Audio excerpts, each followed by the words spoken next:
Hi, welcome back. This is the third recording in our series on survey research and talking about survey research methods. This is the second part of the portion in which we are talking about modes of survey administration. I stopped rather abruptly right when I got to the section on telephone methods, simply because I had already gone on for about 23 minutes, figured that you could probably use a break, and just given the size of the files that we're dealing with the recordings, with the audio, I just wanted to make sure that we weren't dealing with a really big, really large section of that video. So anyhow, moving on. So in just as a refresher, in this module, we are talking about survey modes and methods of administration. We previously covered online or internet surveys as well as in-person surveys. And now I will talk about telephone surveys, then finish up by talking about mail surveys, have a brief conclusion, and wrap up. Just as a reminder about the learning objectives, the goal here is for you to understand the advantages and disadvantages of each mode of survey administration so that you can critically evaluate what is best for your research needs and to evaluate research in general. So now we're going to talk about telephone surveys. These have been going on since long before smartphones. In fact, I don't, well, I don't know how many of you, if any, have landlines anymore, or if any of your parents have landlines, but before the internet came along, mail surveys and telephone surveys and in-person surveys were the three ways that things got done. And then when the internet came along, online surveys became way more prevalent, and telephone survey prevalence has been declining.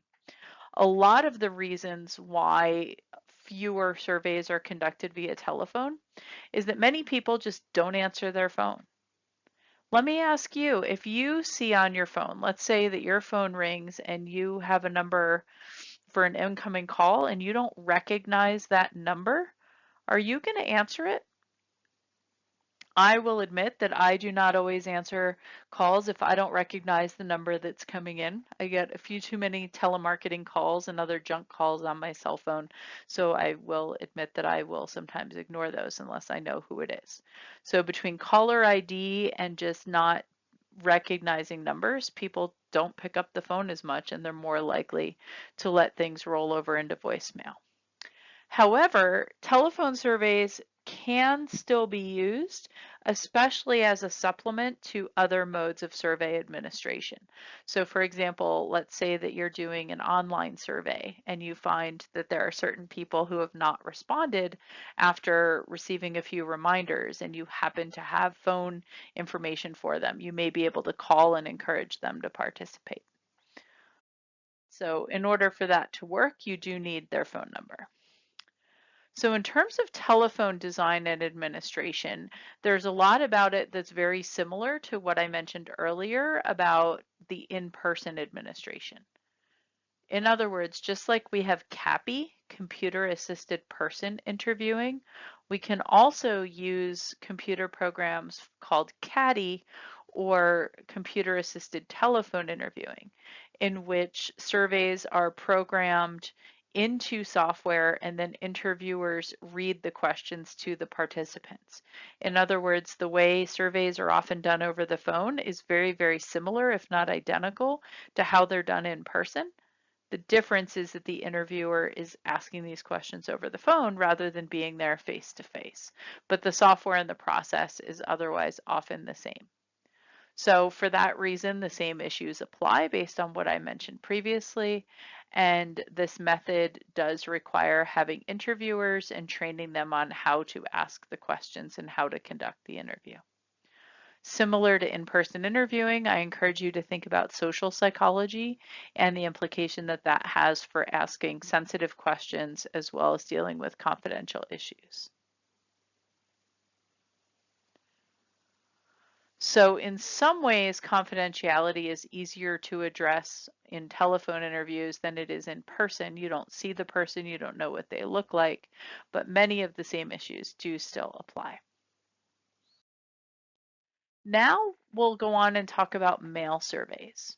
Have any of you received a mail survey? Have you received the census survey and completed that? Much like telephone interviews can be used as a supplemental tool for filling in non-response based on email surveys, so can paper and pencil surveys. In fact, it's possible that I should have indicated this topic as paper and pencil survey rather than mail survey, because depending on where you are and the nature of the work, the research that you're conducting for your survey, you may hand out paper and pencil questionnaires to people but not necessarily expect that they get mailed to you. Nonetheless, let's talk a little bit more about mail surveys. They do still exist. Generally, they're the least common method used for many types of surveys, and I'll explain why in just a few minutes. One exception, as I already mentioned, is that the census survey is conducted via mail. In order to get a survey via the mail, we need mailing addresses. Go figure. Kind of helps out with the process if we know how to get it there. It's not an effective method if we have a transient population, such as, let's say, immigrants, farm workers, and people who are moving from location to location and may not have a permanent residence. One thing about paper and pencil surveys, and mail surveys fall in this category, is that the physical layout of the questions on the paper can really matter. We know from a large body of past research that individuals will evaluate whether they want to participate in the survey based on appearances. In other words, just like we say, don't judge a book by its cover, many people do judge surveys by their cover. They might look and see how long it is, they may see how interesting the questions are, and based on all of that, make a decision on whether to participate. In terms of the font with the layout, it needs to be large enough that participants can read it.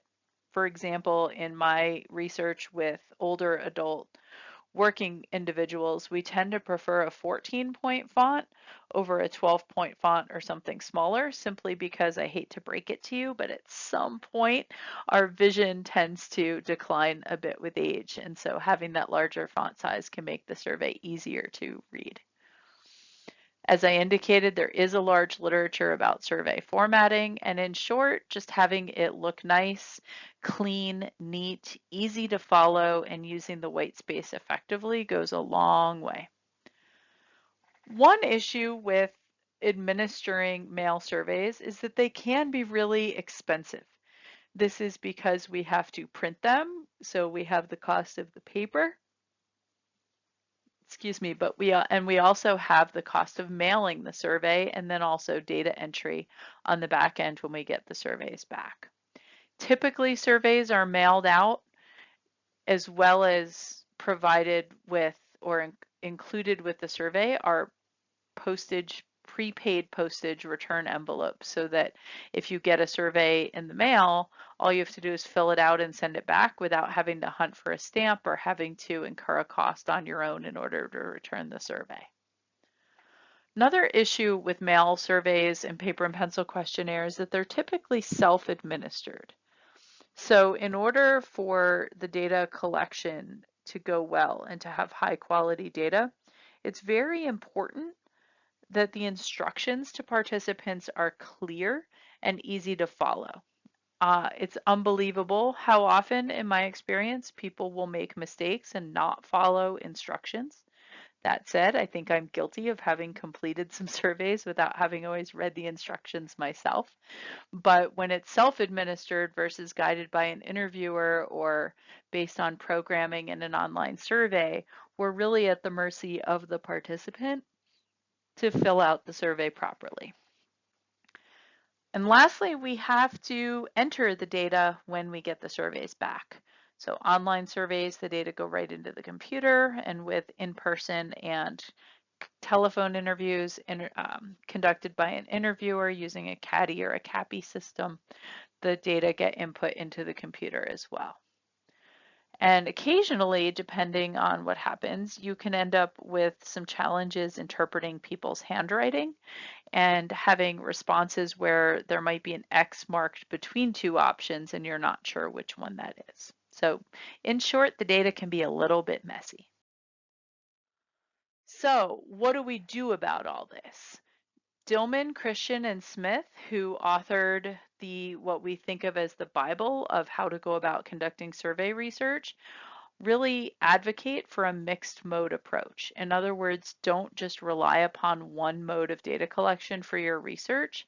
If you are trying to capture as much of the sample as possible and have really good generalizability and minimize sampling error. So this is often considered a gold standard and a preferred method. And by definition, a mixed mode approach is when we use two or more modes of administration. Typically, we will begin with one mode and then switch to another, or have a method by which certain individuals who might be at higher risk for not responding may be contacted immediately via mail or via phone or something like that. So finally, we're at the point where I can summarize what I've been talking about, hopefully not babbling about too badly, rambling about modes of survey administration. In short, it's very important that you think critically about who the people are that you are trying to collect data from and which mode or modes of administration are going to be most effective for reaching that population of interest. Just like at the beginning of talking about surveys, I indicated that your question should drive your method and not have the method drive your question. It's the same thing here, that who you're trying to survey and the nature and even the topic of the survey should have an impact on which mode of administration is going to be most effective, and taking into account that you may have limited resources. So although it might be ideal to do some telephone-based interviews, you may not have individuals, it may be too time consuming, or you may not have interviewers that you can use for that. It's also important to consider the content of your survey. As you may recall previously, I talked about issues of confidentiality and also potential for social desirability, or where people may be uncomfortable answering certain questions in person or over the phone. And that's where a self-administered survey online or via paper and pencil may be more comfortable for people if you're dealing with sensitive topics.